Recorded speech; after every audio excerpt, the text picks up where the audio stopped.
Sanibonani emakhaya. Nikhuluma noThandazo Mdungu Mbulazi eJohannesburg eJozi eSoweto. Namhlanje ke sizokhuluma ngekhandlela elibovu. Kodwa ake ngiqale ngokubonga abantu abathe ukusubscribe kule channel. Siyabonga kakhulu. Sicela ukuthi nabaqala ukuyibona bese bayasubscribela. Right, indaba yethu ila ekhandleleni elibovu. Ukuthi ikhandlela elibovu silisebenziselani? Silisebenzisela ukuvika. Lisetshenziselwa ukulwa. Liyingozi ikhandlela elibovu.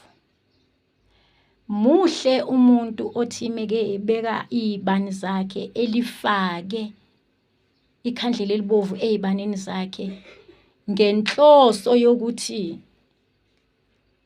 ulwa nayo nemimoya nje noma ngabe yipi nale edlulayo ethi izozama la. Itholisakala ukuthi ikhandlela elibovu limvikele ungcono ke lowo muntu. Liba yingozi ke ikhandlela elibovu isikakhulukazi mawuliqondise kumuntu thizeni. Utholisakala ukuthi lo muntu thizeni oze wena wazibona ukuthi manje sekufanele usebenzise ikhandlela elibovu, utholisakala ukuthi umuntu ekudala ekumise kabi empilweni yakho. Into zakho azifuna ukwenzeka nje nangumuntu. Khona umuntu akakunakashele. Yazi ekunakashela uzumbone lo muntu ukuthi ngendlela emubi ngayo akasabi nokuthi uyathandaza. Akasabi nokuthi wembethwe yithunywa zala ekhaya abadala bala ekhaya akasawana umsebenzi. Ukuhlalele ukunakashela. Isimo esinjalo mesifika komunye umuntu simbiza ukuthi azagcina elilanda lekhandlela elibovu. Athi sengikhathele. Ungeke ke umsole umuntu mekenze njalo angithi. Okay. Kodwa manje uma lekhandlela elibovu uzolithatha wena, ulihlome linjalo uvela ukhuleke ngalo. Livamisile ukuthi libuye lizobackfire. Libe yingozi kuwe wena bowuthi uyavika noma bowuthi uyashaya ngalo. Libuye lizoshaya wena futhi likulimaza. Uyafake umuntu ngekhandlela elibovu bazalwane. Yingakho kufanele masilithatha silisebenzisa ubuzazi indaba zakho. Sikhuluma ngomuntu okathekayo la, sikhuluma ngoSathane. Lo Sathane njengoba ekatheka kanje uadvance kunawe. Yingakho akwazi ukukushaya noma wembethwe wena yithunywa, wembethwe amandla ezulu, wembethwe amathongo akini. Kodwa yakwazi ukukushaya. Zibuza ukuthi kanjani. Uadvance asizikubala zonke lezo zinto. Uadvance kunawe. Uadvance endleleni yakhe yobumnyama.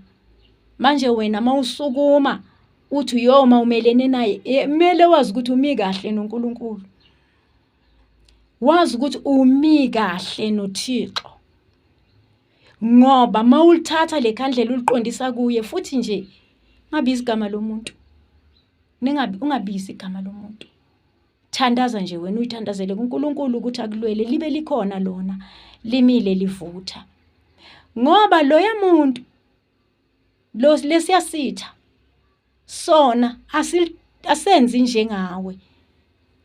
Asilithenge esitoro bese siyalihloma bese lisiyaga. Angisiyazi ukuthi uganga kuyenziwa. Imicikilisho yonke yobumnyama. Imikhondo yonke ukuthi iqonde ku. Wena ke masowulithatha yena alihambi lilodwa lifakwe yonke lento ongayibala yobumnyama ukuthi mayifika kuyiqede bese malibuya kuwe kuba ngathi liphindiselwe kanti ubekushaya vele wena wathi uyavuya noma wathi uyashayana washaya yena. Angithi siyabona ubungozi. Asilazini ikhandlela elibovu ukuthi liyinkinga melifika kuphi. Muhle umuntu ozothi meke lisebenzisa ireason yakhe kube yireason valid ukuthi ngenzela nje ukuthi noma yinini noma yinini makhona ocabangayo ngifuna ukuthi nalezi zinto zobumnyama mazithi ziyaphakama ziphelelwe amandla. Uyamuhla umuntu onjalo. Hayi lo uzothi ngizomkhombisa, ungabakhombisi mntasekhaya. Abakhombisi ngaphandle kokuthi mawubakhombisa wazi ukuthi nawe qinile ume kahle kuNkulunkulu. Manje liqapheleni ningajwayeli ukuthi njalo nilifake. Ngiyaye ngipromote ikhandlela elimhlophe ukudlula amakhandlela emibala. Ngingasho-ke ukuthi awasebenzi. Ikhandlela nekhandlela umbala nombala unomsebenzi wawo. Bayalichaza-ke abakwazi ukulichaza. Kodwa leli elimhlophe ngilithandela ukuthi hana into eyiningi. Futhi ikhandlela elimhlophe liyayilwa impi bazalwane. Abantu abakunaki lokho, banake elibomvu. Liyayilwa impi ikhandlela elimhlophe. Yabona masowubona ke ngikuveze lokho. Masowubona ukuthi impi imi ngenhla. Wedwa wena lezansi. Awusazi ukuthi uzenze njani. Awuthatha mhlophe. Abe u3. 3 white. Lapho uzoyilwa impi. Futhi ayikho ezobhekufaya kuwe. Ngani? Limhlophe. Ngani? Awulifakanga lutho, awulenzanga lutho, libuye nje estoro, walikhulekela, walihloma lapho thini lakho leyibani. Once uyakhuleka. Ngoba once wawathatha lamakhandlela amhlophe awu3, unyakazi khona la uvule khona, unyakazisa imimoya. Khona lapho lande khona imimoya yezimpi. Amhlophe mntasekhaya. Abe mathathu. Mahle kuneli1 elibovu. Asihlaleni la emakhandleleni 3 white. Lapho kangithi ubhekene nempi enzima. Yimpi. Kodwa uzoyinqoba ngamakhandlela amhlophe. Khandlela elimhlophe le white color imele wonke amakhala. Mawuyikhanyisile nje leya white, wonke lamakhala ongawafakanga la asuke sebekhona spiritually lapha kule white. Manje nami bengithi mangiqaphelise bantwana basekhaya, ngiyanithanda. Inkosi nenze kahle, niqine emandleni okuthandaza, ningawi, ningalahli ithemba, ningasheshi nikhiphe igama onizozisola ngalo. Cela inkosi ukuthi ibe nani ithele umusa phakathi kwempilo zethu. Amen.